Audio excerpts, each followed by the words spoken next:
할렐루야. 부활의 감격 속에 살아가는 여러분 한 사람 한 사람, 주님이 승리하심처럼 여러분도 승리하심 있기를 주의 이름으로 축원합니다. 그리스도인 혹은 예수 믿는 사람 하면 여러분들은 어떤 단어가 가장 먼저 연상이 됩니까? 여러 가지 단어가 있을 수 있겠지만 제가 기대하고 있는, 우리가 기대하는 그리스도인 또는 예수 믿는 사람 할 때에 딱 연상되는 단어를 제가 요청한다면 변화라는 단어를 듣고 싶어요. 예수를 믿는 사람은 변화된 사람인 줄 믿습니다. 또 예수를 믿으면 변화되어야 마땅한 줄로 믿습니다. 예수를 믿으면 바뀐 게 분명히 있어요. 이전엔 세상 나 기뻤어도 지금 내 기쁨은 뭐라고요? 오직 예수. 뭐 이런 변화. 이전엔 세상 나 기뻤어도 지금 내 기쁨은 오직 예수. 이런 변화부터 시작해서 좀 더 우리의 삶이 무덤덤한 인생, 무가치한 인생, 무감각한 인생에서 맛있는 인생으로 바뀌어가는, 오늘 설교의 주제처럼 물이 변해서 포도주가 되어가는 그런 은혜와 축복이 있는 삶이 하나님께 복된 삶인 줄 믿습니다. 인생은 처음보다 나중이 더 좋아야 되겠죠. 수석으로 입학한 것도 영광이지만 수석 졸업이 더 영광인 줄 믿습니다. 마라톤에서 처음에 스타트를 잘 뛰는 것도 중요하지만 정말 영광은 마지막 골인 지점에 먼저 들어오는 사람이 영광스러운 사람 아니겠습니까? 부모 덕에 잘 사는 사람보다 내가 열심히 땀 흘리고 노력해서 내 인생의 노년이 행복해지는 삶이 더 성공적인 인생이겠죠. 마지막이 좋으면 과거의 수치나 어려운 굴곡들도 다 묻힐 뿐 아니라 오히려 그 어려움과 더 밑바닥 생활, 더 안타까웠던 그 삶이 별처럼 빛나는 축복의 그리고 극복의 하나님의 역사람으로 간증거리가 되고 하나님이 쓰시는 귀한 소중한 인생으로 하나님이 축복해 주실 줄로 믿습니다. 기독교는 처음보다 나중이 더 나아지는 종교예요. 자, 오늘 성경의 본문의 첫 번째 이적 가나의 혼인잔치는, 가나는 나사렛에서부터 약 13km 떨어진 아주 촌동네입니다. 예수님의 첫 번째 이적 데뷔 장소 치고는 조금 안 좋은 곳이에요. 이왕이면 좀 사람 많은데, 이왕이면 좀 많은 사람들이 밀집한 데서 뭔가 판방 터트려줘야 한 번에 그냥 쫙 소문이 좀 나고 뭔가 좀 일이 일어날 텐데, 첫 번째 기적이 일어난 그 가나의 혼인잔치 자리는 사람도 뭐 해봐야 별거 아니고 동네도 워낙 조그매서 뭐 별로 뉴스감이 되지 못하는 동네에서 일이 일어난 게 안타깝지만요, 그러나 이 기적을 볼 때, 예수님의 스타일을 볼 때 참 예수님답다, 예수님스럽다. 예수님을 결코 기적을 일으키시려고 기적을 행한 적이 단 한 번도 없으셨어요.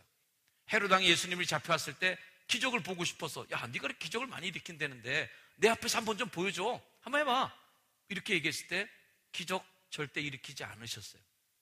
오히려 자신이 일으키신 기적을 남에게도 얘기하지 말라 그러고 입단속을 시키고 소문나지 않도록 조심한 것을 보게 됩니다.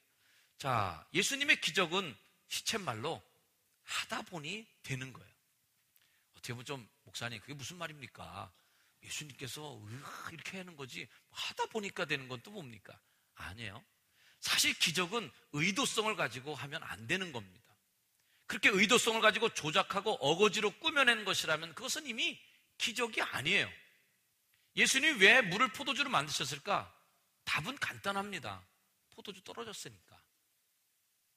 그 삶의 현실, 포도주가 떨어진 현실을 긍휼히 여기시고 안타깝게 여기시는 마음, 문둥병 황자를 만났을 때 그의 상처와 그의 소외와 많은 가족들과 떨어져 사는 그의 아픔을 느끼시고 그를 불쌍히 여기시사 만져주시는 데서 낫는 역사가 일어난 줄 믿습니다.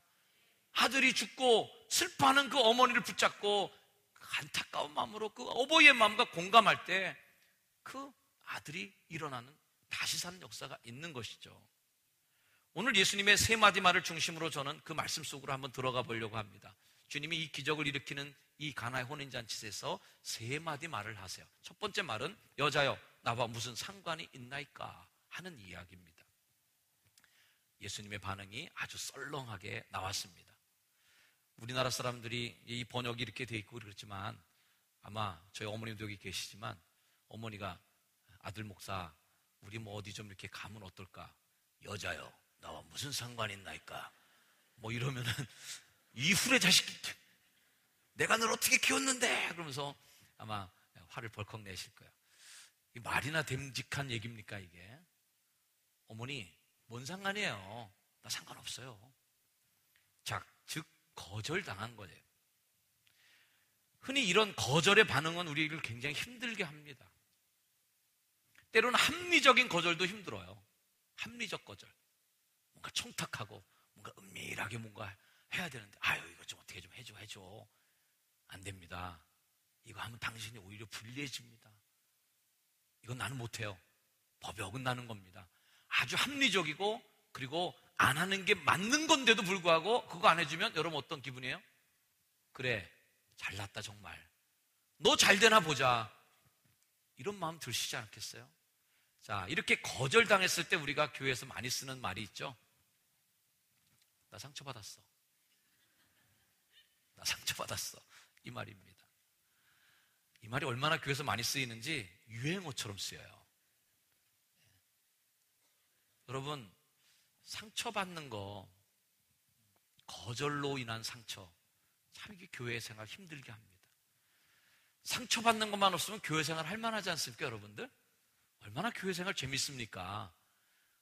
우리가 뭐 여기서 뭐 이기적으로 말이죠. 누구 뜯어먹으려고 온 사람도 아니고 서로 섬겨주고 사랑해주고 같이 좋은 일 하고 교회 부흥을 위해서 전도하고 서로 사랑 나누고 얼마나 행복해요.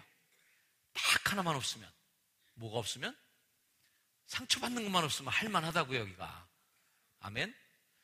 옆에 분에게 인사해 보세요. 상처받는 것만 없으면 이것도 할만합니다. 정말 교회만큼 행복한 곳이 어디 있어요? 아멘? 뭐만 없으면? 상처받는 것만 없으면. 이 상처가 문제예요. 상처받는 순간 교회고 뭐고 다 때려치고 싶어요. 봉사고 뭐고 다 때려치고 싶어요. 예수님도 싫어. 미워 막. 목사님도 미워. 장로님도 미워. 다 미워. 다 싫어지고 다 귀찮아지고 다 놔버리고 싶고 이 상처받은 거예요. 옆에 분에게 다시 한번 이렇게 인사해 주시길 바랍니다. 상처 준다고 그거 받으실래요? 해보시라니까요. 자, 상처 준다고 그거 받으실래요? 자, 이 마리아는 상처받을 만한 상황을 만납니다. 여자여, 무슨 상관이 있어요? 아유, 전 안 합니다. 내 때가 아직 안 왔어요. 때가 아직 안 됐습니다. 거절당한 거예요. 자, 마리아는 어떻게 이 대답을 처리할까요? 2장 5절 말씀. 그의 어머니가 하인들에게 얘기합니다. 너에게 무슨 말씀을 하시든지 그대로 하라. 야, 요거 참 어려운 해석의 대목입니다. 분명히 예수님은 안 한다라고 얘기한 게 분명한데 마리아는 사람들 불러다가 예수님 뭘 시키든지 그대로 해요. 전혀 이게 상황에 안 맞게 돌아가고 있는 중이에요. 그럼에도 불구하고 순종하고 믿음의 모습을 보이는 것. 그럼에도 불구하고의 신앙을 갖기를 축복합니다. 대부분 우리의 일을 그르치는 건 울컥이에요. 울컥. 무슨 상황을 만나고 거절당하거나 누구에게인가 거절당하고 이렇게 반목이 생기면 우리 가슴이 어떻게 돼요? 울컥. 이거 올라옵니다. 뒷목 잡습니다. 요즘에는 울컥에서 하나 더 업그레이드 해갖고 열폭. 열폭합니다. 열받아서 폭발했다. 열폭. 카카오톡에도 아주 이모티콘 많이 쓰시지만 카카오톡 이모티콘에서 머리 열리는 그 그림 보내시는 분 가끔 있으시죠? 저도 그거 쓸 때마다 그렇게 통쾌할 수가 없어요. 머리에서 불 올라가는 그 그림을 보낼 때마다 대리 만족을 느끼곤 합니다. 울컥한. 따라합시다. 울컥하는 걸로는 문제가 해결이 안 된다. 자, 여러분들 저에게 신고 좀 한번 해주세요. 울컥해서 만일 문제 해결된 사례가 있으시면 저한테 꼭 좀 신고 좀 해주시길 바랍니다. 제가 부흥회 다니면서 그거 예화로 좀 써먹게. 가는 데마다 제가 은혜의 말씀을 전파할 거예요. 여러분, 문제 생길 때 울컥해야 해결됩니다. 버럭하면 해결됩니다. 상 걷어차십시오. 둘러 엎으시면 다 해결됩니다. 그러니 참고 인내할 필요가 없습니다. 여러분, 화나는 대로 사세요. 있는 대로 사세요. 기분 내키는 대로 둘러 엎으면 다 해결됩니다. 제가 이렇게 붕해하고 다닐 거예요. 사이비 강사가 될지 모르겠지만 말이죠.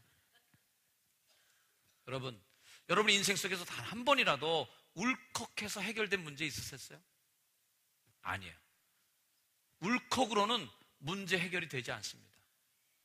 감정으로는 울컥하는 상황이지만 어디에 우리가 초점을 더 맞춰야 되냐면, 따라합시다. 문제 해결에 초점을 맞추자. 문제 해결에 초점을 맞추는 게 상황을 호전시키는 힘이에요. 대부분 우리들이 문제를 그리치는 거는 내 감정에 휩싸이는 겁니다. 울컥해버리는 거예요. 여자여 나와 무슨 상관 있나이까? 내 때가 아직 이르지 아니었나이다. 야, 예수야, 너 많이 컸다. 예미가 너 그러라고 키웠어, 이놈아. 엄마 삐졌어. 나 잔치 안 먹고 집에 갈란다. 아, 어머니 그래도 좀 드시고 하자. 아이, 일 없어. 안 먹어. 나 집에 가서 그냥 굶을 거야. 야, 해결이 하나도 안 되는 거예요. 마리아는 문제 해결에 중심을 갖습니다. 문제는 뭐예요? 포도주가 떨어졌다. 해결은 포도주가 생겨야 된다. 이 해결에 초점을 맞추는 거예요. 아멘? 교회 모든 문제와 너희의 삶의 문제에도 울컥으로 해결하지 마시길 바랍니다. 준비하는 거예요. 상황이 호전될 것을 기대하고 준비하는 마리아의 자세. 종들아, 예수님 뭐라고 말씀하시든지 마음이 바뀌시어 뭐라고 얘기하실지 모르니까 준비하고 있어라. 뭐라고 얘기하든지 순종하는 마음으로 기다리고 있어라. 할렐루야. 이 사례는 다른 사례에서도 볼 수가 있어요. 헬라인이고 수로보니게 족속의 여인인데, 이 여인이 귀신 들린 딸 고쳐달라고 그렇게 나오는데, 우리 잘 아는 얘기대로 무슨 뭐 밥 줘서 개 줍니까 하는 예수님의 말을 듣고도 이 여인이 예수님께 그래도 매달리면서 울컥하지 않고, 야, 너 유대인 잘났어 정말. 우리가 개냐? 관도 내가 뭐 아쉬워서 뭐 나한테 찾아왔어? 이렇게 아니에요. 이 여인은 눌렀어요. 개들도 주인의 상에서 떨어지는 부스러기를 먹습니다. 이 여인의 문제 해결은 어디에 있어요? 귀신 들린 딸을 고쳐야 되는, 울컥을 누르고 다시 예수님께 한 번 더 나아가는 자세. 그 모습을 보고, 여인아, 내 믿음이 너를 구하였다. 내 딸이 너어졌다. 이스라엘에서 내가 이만한 믿음을 본 적 없다. 칭찬해 주신 줄로 믿습니다. 우리가 감정에 휘둘리지 말고 주님을 기다리는 마음을 갖기를 축복합니다. 두 번째 예수님께서 하신 말씀이 이 말씀이에요. 따라합시다. 항아리에 물을 채우라. 하나님은 기적을 행하실 때 영적으로 예민한 감각의 사람을 사용하기를 원하십니다. 영적으로 예민한 감각이란 다름 아닌 그분의 말씀이 들려올 때 예민하게 반응하고 순종할 줄 아는 사람을 쓰신다는 거예요. 신인 협동, 하나님과 인간이 함께 만나는 그 자리에서 기적은 일어나는 줄로 믿습니다. 예수님께서 답답해서 하신 말씀, 내가 피리를 불어도 너희가 곡하지 않고 내가 춤을 추고 노래를 불러 너희가 함께 놀지 않으니 이 세대를 어떤 것으로 비유할꼬? 무감각한 이 시대요, 어떻게 그렇게 반응이 없느냐라는 거예요. 반응이 없느냐. 우리 효성중앙교회가 하나님의 기적의 하나님의 교회가 되기 위해서는 반응하는 성도가 필요한 줄로 믿습니다. 오후에 즐겁게 체육대회 합시다 그러면 반응해 주시길 주의 이름으로 축원합니다. 오후에 뭐 하는 거야? 회개하시시오. 안 돼요 그러면. 반응해 주시는 분이 있을 때 기적 같은 부흥이 일어나는 거예요. 사랑하면 전도합니다. 매월 마지막 주일마다 우리가 함께 전도합시다. 그러면 거기에 순종하고 태신자 작정합시다. 이름 써내고 순종하는 사람들이 교회에 있을 때 한 영혼들이 구원되고 이 교회가 하나님의 역사를 감당하는 기적의 부흥이 있지 않겠습니까? 할렐루야. 영적으로 예민한 사람을 하나님이 쓰시고 순종하는 사람을 쓰시는 거예요. 진인사 대천명이라는 한자 성어처럼 우리가 할 일을 다 하고 하나님의 하실 일을 기대할 때 주님이 개입하시는 가운데 축복이 임할 줄 믿습니다. 흔히 하나님께 다 맡겨드리는 것이 더 믿음이 좋은 기도처럼 보일 수도 있어요. 저는 좀 다르게 생각합니다. 하나님 알아서 다 해주세요. 하나님이 다 해주세요. 그게 굉장히 믿음이 좋은 것 같지만 무책임할 수 있어요. 하나님 저를 세계적인 인물로 사용해 주시고 전 세계를 향하여 하나님의 뜻을 펼치는 세계적인 그러한 하나님의 사람으로 쓰임받게 해 주시옵소서. 저를 세계를 움직이고 다닐 수 있는 반기문 같은 외교관이 되게 해 주시옵소서. 막 기도하는 청년이 있는데 영어를 못해. 하나님이 그를 세계적인 인물로 만들 수 있겠어요? 영어를 못하는데, 준비가 안 됐는데, 물을 안 채워놨는데 뭘 거기다 하시겠어요? 준비가 안 됐는데, 할 일을 안 했는데 어떻게 그게 가능하겠는가? 여러분, 항아리에 물을 채우라. 아멘? 해야 될 일이 있는 거죠. 오병이의 기적이 그랬습니다. 보리떡 5개가 재료가 필요했다. 그 헌신이 필요했다. 거기 하나님께서 주시는 축복이 함께 임할 때에 5,000명이 먹는 놀라운 기적이 일어난 줄로 믿습니다. 엘리야가 가뭄이 끝날 때까지 그 가루에 떨어지지 않고 기름통에 기름이 끊어지지 않았던 그 과부집에 내렸던 그 기적의 역사, 이 기적의 역사가 괜히 뚝 떨어진 기적이 아니에요. 마지막 남은 한 줌의 그 밀가루, 마지막 남은 한 방울의 기름을 나를 위하여 떡을 만들어 가지고 오라 했던 그 엘리야에 순종하면서 예민하게 선지자에게 응답했던 그 여인의 헌신과 노력을 주님께서 보시고 가뭄이 끝날 때까지 떨어지지 않는 기름과 밀가루통의 축복을 받은 줄로 믿습니다. 나만 장군에게도 하나님께서 그 피부를, 문둥병이 걸린 피부를 어린아이처럼 만들어주시는 데는 요단강에 가서 7번 몸을 씻으라는 그 사람의 협력을 요구하는 거예요. 실로암에 가서 눈을 뜬 소경, 떠서 가면 얼마나 좋아. 근데 감은 채로 가야 되니 힘든 거예요. 그러나 그가 주님께서 발라주신 흙을 눈에다 붙이고 그러고서 엉금엉금 기어서 여기저기 부딪히면서 넘어지고 깨지면서 실로암까지 가는 그 노력을 하나님께서 보시길 원하시는 줄 믿습니다. 이삭을 끌고 모리아산까지 올라갔던 아브라함의 그 실천과 행동을 하나님 보시길 원하신다. 하나님 다 알아서 하세요. 그게 무슨 믿음이 좋은 것입니까? 주님이 그렇게 이루실 줄로 믿고 준비하는 사람이 더 큰 믿음인 줄 저는 믿습니다. 아멘. 하나님 놀라운 일을 이루고 싶어져서 안달나신 분이에요. 그렇기 때문에 우리 보러 기도하라는 요청을 하는 겁니다. 주고 싶어서 안달나셨는데 달라고 좀 제발 좀 해라. 제발 좀 달라고 좀 해. 기도 좀 해. 성도 중에 3종류가 있어요. 첫 번째 성도는 따라합시다. 기도도 안 하는 성도. 옆에 분을 쳐다보세요. 혹시 당신? 기도도 안 해. 두 번째는 무슨 성도? 기도라도 해요. 일 터졌을 때 기도해. 이분은 사고가 터지면 기도하기 시작해요. 뒷동네 너무 놀라지 마세요. 우리는 어떤 성도가 되느냐면 따라합시다. 기도부터 하는 성도.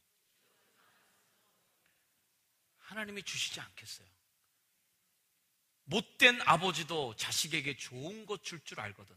하물며 하늘에 계신 너희 아버지일까 보냐. 믿음이 적은 자들아. 주님이 주실 줄로 믿습니다. 따라합시다. 하나님은 주고 싶어 안 달라셨다. 아멘. 옆에 분에게 인사해 주세요. 못 받는 게 바보다. 달라고 그러면 되는데 왜 안 받는데? 에스겔 36장 말씀에 그 말씀 여러분 기억하시길 바랍니다. 주 여호와께서 이같이 말씀하셨느니라. 주고 싶은 하나님, 그래도 이스라엘 족속이 이같이 자기들에게 이루어주기를 내게 구하여야 할지라. 내가 다 줄 거야. 다 주길 준비됐는데 그래도 나한테 기도해야 돼. 이루어주기를 내게 구하여야 할 것이다. 아멘. 채우는 역사. 무릎 꿇는 역사, 해보는 역사. 할렐루야. 항아리에 물을 채우는 행동도 세 종류의 또 인간이 있을 수 있어요.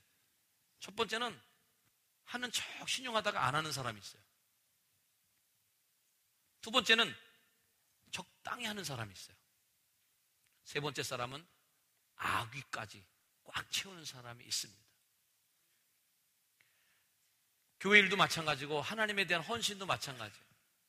적당히 해는 척 하는데 결국은 안 해. 해는 신용은 하는데 반만 해. 아니에요. 하나님은 아귀까지 채우기를 기다리시는 줄로 믿습니다. 온 마음 다해. 세 번째는 이런 말씀하셨어요.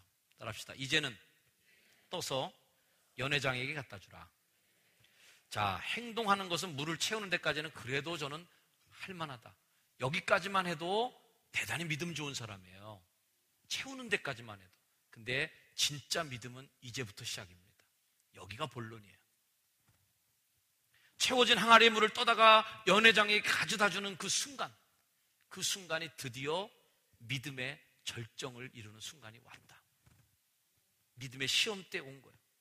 예수님 말씀하셨습니다. 내가 진실로 내게 이르노니 누구든지 이 산더러 들려 바다에 던지라 하며 그 말하는 것이 이루어질 줄 믿고 마음에 의심하지 아니하면 그대로 되니라.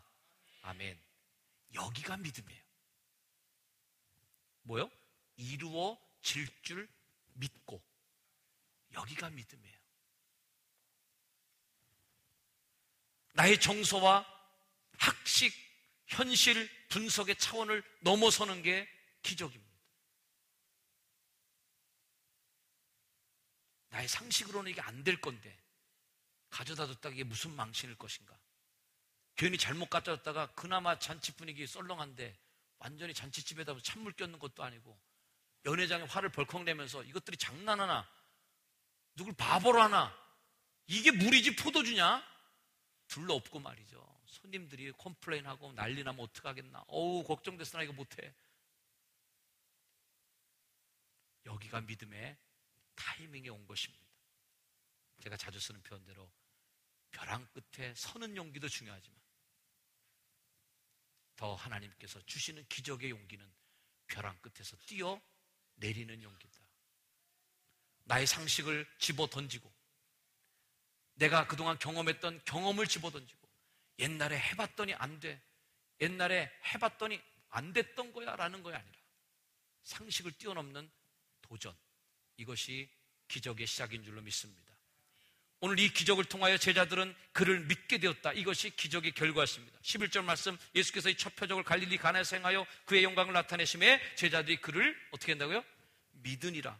경험을 통하여 우리는 믿음의 확신을 갖게 됩니다. 무디 목사님이라는 유명한 목사님이 계세요. 그 목사님의 성경 뭐 특별한 줄 알고 어떤 성도님이 목사님의 성경 좀 잠깐 좀 보여주세요. 저희 교회도 참 웃기는 사건이 있었습니다. 저희 아버님 목회하실 때 교회에서 뭐 짓고 큰 성경, 좋은 성경 가죽으로 된 엄청나게 큰 성경을 갖다 강대상에 딱 갖다 놨는데 성경책이 도둑 맞았어요. 없어진 거예요. 이거 어디로 갔나? 아니 도둑질할 게 그렇게 없어. 어떤 놈이 성경 도둑질하나 이런. 교회에서 그 난리가 났습니다. 근데 우리 교회 교인이 도로 갖고 왔어요.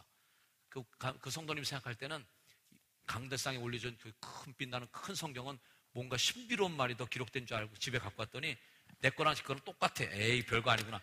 그래서 도로 갖고 온 거예요. 목사님의 성경 뭐 특별한가 해서 그 성도님이 봤더니 뭐 똑같은 성경인데 단 틀린 게 있는데 밑줄도 많이 거져 있고 뭔가 써 있었어요. 그 써 있는 말은 T, P 이렇게 써 있는 거예요. TP. 목사님 이 TP는 뭐예요? T는 tried, 시도해봤다. P는 proved, 증명이 되었다. 이런 뜻입니다. 그게 무슨 뜻이에요? 이 성경 구절대로 내가 try, 해봤더니 prove, 증명됐다. 해봤더니 됐더라. 아멘. 해보니 됐더라. 이게 무디 목사님의 성경책이었어요. 하나님께서 주신 이 수많은 축복이 무슨 소용이 있습니까?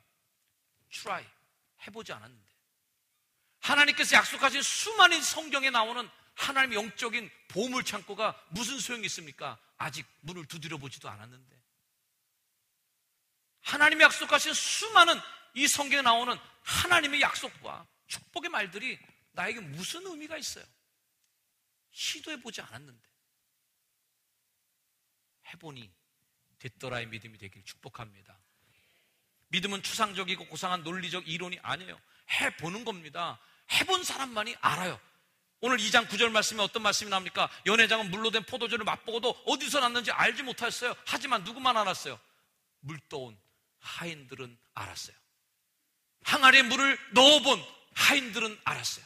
그 잔치자리에서 하인들은 아무 존재감이 없는 가장 낮은 계급의 사람들이었지만 그들은 예수님의 첫 번째 기적을 맛보았어요. 해본 사람들이 안 겁니다. 할렐루야. 하나님의 기적이 얼마나 놀랍고 하나님이 광대하고 위대하신지 안 해본 사람은 모르는 거예요. 기도해보지 않은 사람은 모르는 거예요. 실천해보지 않은 사람은 모르는 거예요. 벼랑 끝에 서보지 않았던 사람은 모르는 거예요. 벼랑 끝에서 뛰어내려본 믿음의 경험이 없는 사람은 이 사건을 경험할 수가 없어요. 하나님 살아계신가? 하나님 지금도 역사하시는가? 하나님 지금도 치유하시는가? try. 시도해보라. 도전해보기를 축복합니다. 여러분의 인생 속에 포도주가 떨어진 상황은 어떤 상황일까요? 오늘 우리 국가 재정의 재정 절벽? 전쟁의 공포 속에 놓여있는 이 민족? 관계 위기? 여러분 인생에 맛이 다 빠져버린, 재미없어버린 그런 인생들? 내가 쌓아왔던 그런 어떤 달콤한 인생의 목표들이 다 깨져버린 물처럼 아무 색깔 없이 맥 빠져버린 나의 인생? 이것이 맹물 같은 여러분들의 상황일까요? 여러분이 겪으시는 삶의 자리에서 느껴지는 그 포도주가 떨어진 상황은 무엇입니까? 그러나 어떤 상황이었든 간에 그 포도주가 떨어진 그 상황 속에서 우리는 한 가지를 잊지 말고 기억해야 됩니다. 따라합시다. 그때에 예수님과 함께 있는가? 풍랑이 일어나는 바닷속에서 배가 잠길 지경이 되었는데 배 안에 예수님이 계신지를 알지 못했던 제자들은 당황하고 죽을 뻔했지만 주님을 깨웠을 때 풍랑은 잠자고 그들이 항해를 계속한 줄로 믿습니다. 예수가 함께 계시니 시험이 오나 겁없네. 기쁨의 근원 되시는 예수를 위해 삽시다. 할렐루야. 할렐루야 찬양하세. 내 모든 죄 사함 받고 어떻게 해요? 주 예수와 동행하니 그 어디나 하늘나라. 포도주가 떨어진 삶의 자리에 과연 예수님이 계신가? 확인하시길 바랍니다. 고갈된 우리 인생에 오신 예수님, 주의 말씀에 순종하여 행동으로 옮기는 이들에게 지금도 여전히 기적의 하나님은 역사하실 줄로 믿습니다. 물이 변하여 포도주가 되는 기적, 낙막이 변하여 잔치집으로 바뀌는 역사. 동요 한번 불러볼까요? 좀 늦었지만 제가 준비한 기장의 찬양이 하나 있습니다. 은혜가 넘치는 아주 고상한 찬양인데 저도 시작. 예수님이 말씀하시니 물이 변하여 포도주 됐네. 예수님이 말씀하시니 물이 변하여 포도주 됐네. 예수님 나에게도 말씀하셔서 새롭게 변화시켜 주소서. 아멘. 예수님 나에게도 말씀하셔서 새롭게 변화시켜 주소서. 물 같은 인생을 갖고 오신 여러분, 포도주의 인생으로, 장례집 같은 삶을 갖고 오신 여러분, 잔치집의 인생으로 주님의 능력으로 변화되는 삶의 은혜가 있기를 축복합니다. 기도하겠습니다. 하나님 감사합니다. 물로 포도주를 바꾸시고